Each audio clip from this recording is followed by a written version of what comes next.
فاطمہ الزہرا حیران، بیٹی میں رسول کی ہوں، بولو بیٹی میں پیغمبر کی ہوں، میں بنت رسول ہوں، حسن حسین کی ماں ہوں، علی کی گھر والی ہوں، اسلام کی شہزادی ہوں، چادر تطہیر کی مالکم۔ میرے پیارے نبی کریم سرور کائنات فرما رہے میری بیٹی فاطمہ سب سے پہلے حضرت صاحب کی بیوی جائے گی جنت میں۔ حضرت علی مرتضیٰ تشریف لے آئے، فرماتے ہیں میرے سر کے تاج آج ابا نبی آئے تھے، میں نے ان سے پوچھا جنت میں سب سے پہلے کون عورت جائے گی؟ میرے ابا نبی نے فرمایا حضرت سعد کی بیوی جائے گی۔ اے علی آپ مجھے اجازت دو میں ذرا اس کی زیارت کر کے آؤں، مجھے اجازت دو ذرا میں زیارت کر کے آؤں۔ حضرت علی سے اجازت لے رہی ہے فاطمہ الزہرا۔ میری اسلامی ماں اور بہنوں غور سے سن لو، وہ جنت کی عورتوں کی سردار ہو کر اپنے خامن سے اجازت مانگے، تم بھی اپنے خامن سے اجازت مانگ کے باہر جایا کرو، سر پہ برقع رکھا کرو، خامن سے پرمیشن لیا کرو، شوہر سے اجازت طلب کیا کرو۔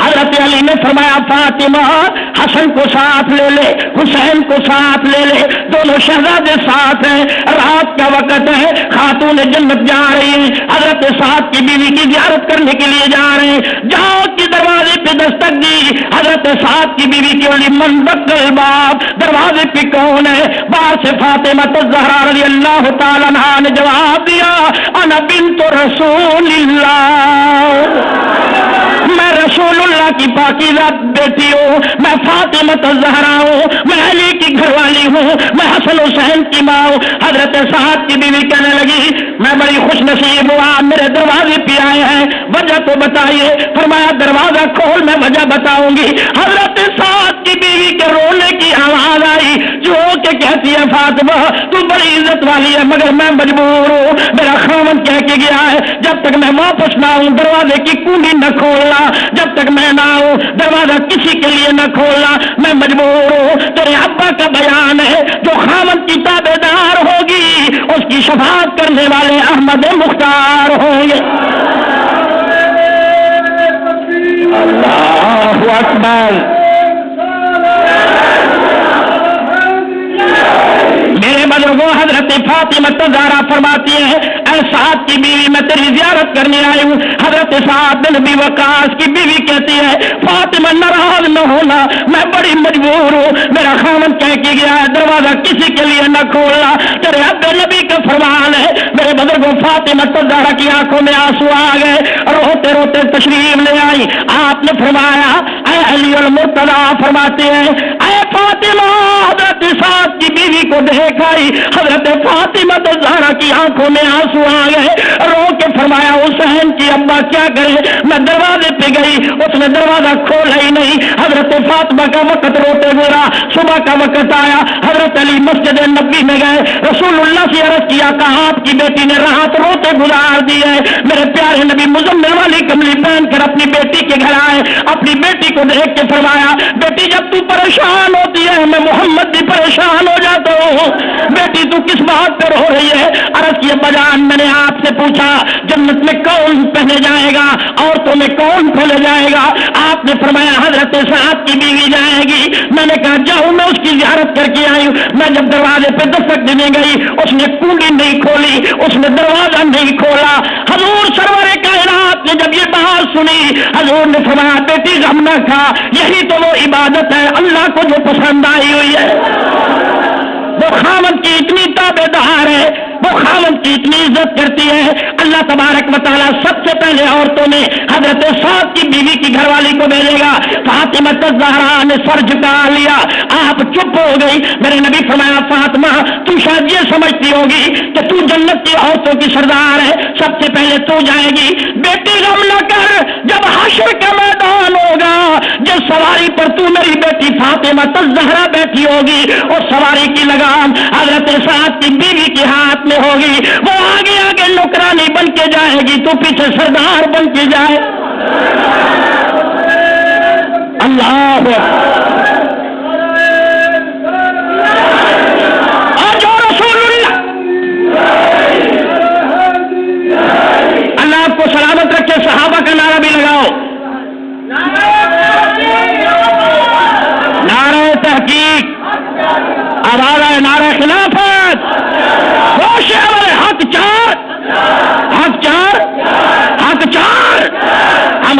عقیدہ ابو بکر صدیق بھی شان والے، حضرت عمر بھی شان والے، حضرت عثمان بھی شان والے، حضرت علی بھی شان والے۔ میرے بزرگوں نے توجہ رکھنا، یہ رمضان کے مہینے کا واقعہ کہ ابو بکر صدیق رسول کے ساتھ جا رہے ہیں، ایک قبرستان سے گزر ہوا۔ میرے نبی فرماتے ہیں ابو بکر تیری شان کا کیا کہنا؟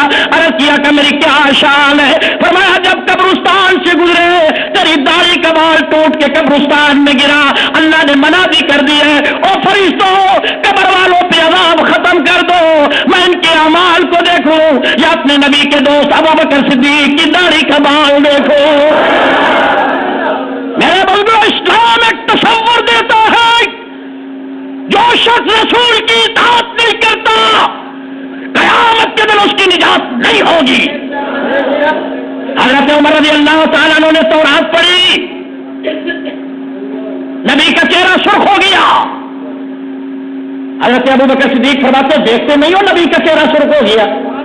حضرت عمر فرماتے اللہ کا قرآن بھی اللہ کی کتاب اور موسیٰ علیہ السلام کی تورات بھی اللہ کی کتاب، وہ بھی آسمانی یہ بھی آسمانی، وہ بھی الہامی یہ بھی الہامی۔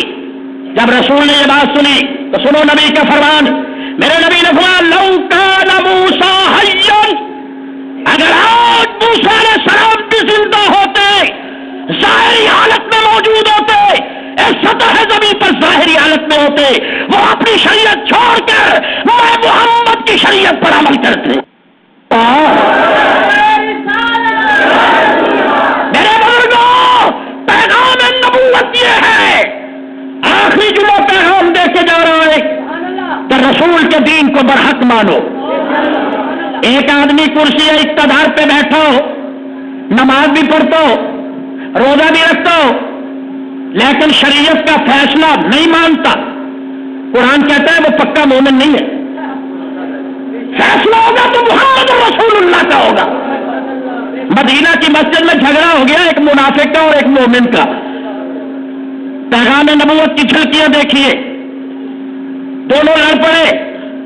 یہودی کہنے لگا کیوں لڑتا ہے، تیرا نبی بڑی شان والا ہے، چل تیرے نبی کے پاس چلتے ہیں۔ توجہ ہے نا میرے دوست؟ اب دیکھنا میرے بھائی، دونوں رسول کی کچہری میں آئے، میرے نبی نے دونوں کی بات سنی، میرے آقا صلی اللہ علیہ وسلم نے سب کی بات سنی، یہودی کی بات بھی سنی، توجہ، منافق کی بات بھی سنی۔ منافق سمجھتے ہو کون ہوتا ہے؟ جس کے دل میں رسول کی محبت نہ ہو وہ منافق ہے۔ لاکھ نمازیں پڑھو، رسول کی محبت نہیں ہے تو عبادت قابل قبول۔ حضرت سلطان باہو رحمۃ اللہ علیہ فرمایا کرتے تھے باج حضوری نئی منظوری،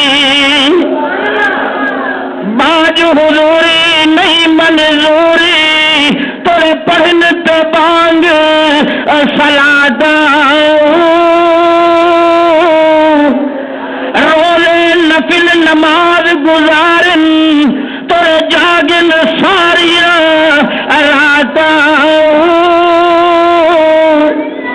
باجو کلب حضور نہ ہوئے تھوڑے کڈن سے زکات،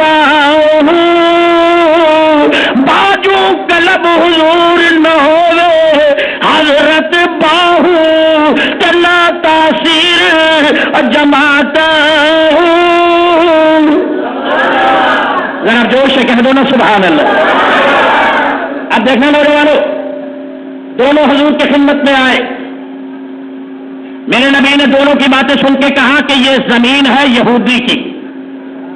حضور نے فیصلہ کر دیا یہودی کے حق میں۔ جب مسجد سے باہر نکلا تو منافق کو بڑا غصہ آیا، کہنے لگا جی کلمہ ہم پڑھے، فیصلہ اس کے حق میں دے دی۔ تو یہودی کہنے لگا آپ کسی اور کے پاس جانا ہے؟ کہتا یار حضرت عمر فاروق کے پاس چلے، وہ بڑا سمجھدار ہے۔ یہودی پوچھنے لگا عمر کون ہے؟ تو وہ منافق کہنے لگا وہ اسی نبی کا غلام ہے۔ تو یہودی کہنے لگا میرا دل گواہی دیتا ہے جو اس نبی کا غلام ہوگا وہ اپنی نبی کے خلاف فتویٰ نہیں دے گا، وہ اپنے نبی کے خلاف فیصلہ، بولو فیصلہ نہیں دے گا۔ چلو حضرت عمر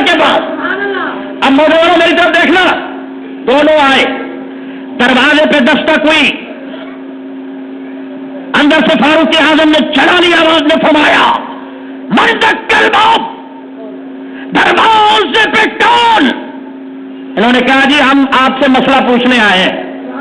در عدالت کھلا، حضرت عمر کے چہرے میں جلال تھا، کہہ دو نا سبحان اللہ، ذرا جوش سے بولو، ذرا نوجوانوں میری طرف دیکھنا، یہ دیکھیں یک دروازہ کھلا، حضرت عمر فاروق باہر نکلے، منافق نے تر بات شروع کر دی، یوں ہوا یوں ہوا یوں ہوا یوں کیا یوں ہو گیا۔ آپ نے فرمایا تو نے بات کر لی؟ یہودی کی طرف دیکھ کے کہا تو نے بھی کچھ کہنا ہے؟ میری طرف دیکھنا، یہودی نے، ہاں یہودی سر جھکا کے کہنے لگا انہوں نے آپ کا تعارف کرایا ہے، میں اور کوئی زیادہ بات نہیں کرنا چاہتا، جس نبی کا آپ کلمہ پڑھتے ہیں نا اس مدینے والے پیغمبر نے فیصلہ میرے حق میں دیا ہے۔ حضرت عمر کے چہرہ سرخ ہو گیا، آنکھیں لال ہو گئی، خون اتر آیا۔ فرمایا جب نبی نے فیصلہ کر دیا تو پھر میرے پاس کیا لینے آئے ہو؟ اس یہودی نے کہا یہ منافق کہتا تھا کہ حضرت عمر بہت سمجھدار ہیں، آپ کے نبی نے فیصلہ مجھ یہودی کے حق میں دیا، مگر یہ بار بار کہتا تھا حضرت عمر بڑے سمجھدار ہیں۔ حضرت عمر کی آنکھوں میں خون اتر آیا، فرمایا اچھا رسول کے بعد،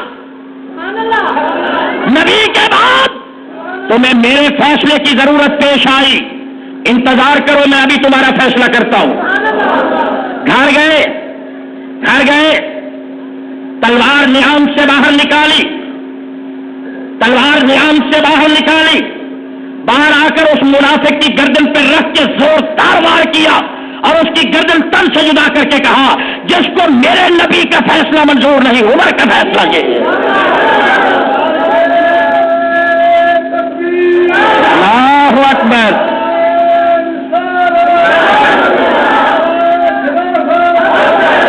جوش سے آ رہا ہے حق چار یار، کہہ دو حق حق حق، سینے سے آواز ہے فیصلہ عمر زندہ باد، کہہ دو فیصلہ عمر، عدالت فاروق اعظم۔ نوجوانوں سنو، حضرت عمر نے تلوار سے گردن اس کی جدا کی، فرمایا جس کو فیصلہ رسول کا منظور نہیں عمر کا فیصلہ یہی ہے۔ سارے مدینے میں شور ہو گیا کہ عمر نے ایک مسلمان کو، عمر نے ایک کلمہ پڑھنے والے کو قتل کر دیا ہے۔ سارا کوہرام برپا ہو گیا، اللہ خوش رکھے، سارا کوہرام برپا ہو گیا، ہر طرف سے شور ہو گیا، ہر طرف سے ہنگامہ ہو گیا کہ دیکھو سب لوگ رسول اللہ کے دربار میں آنے لگے۔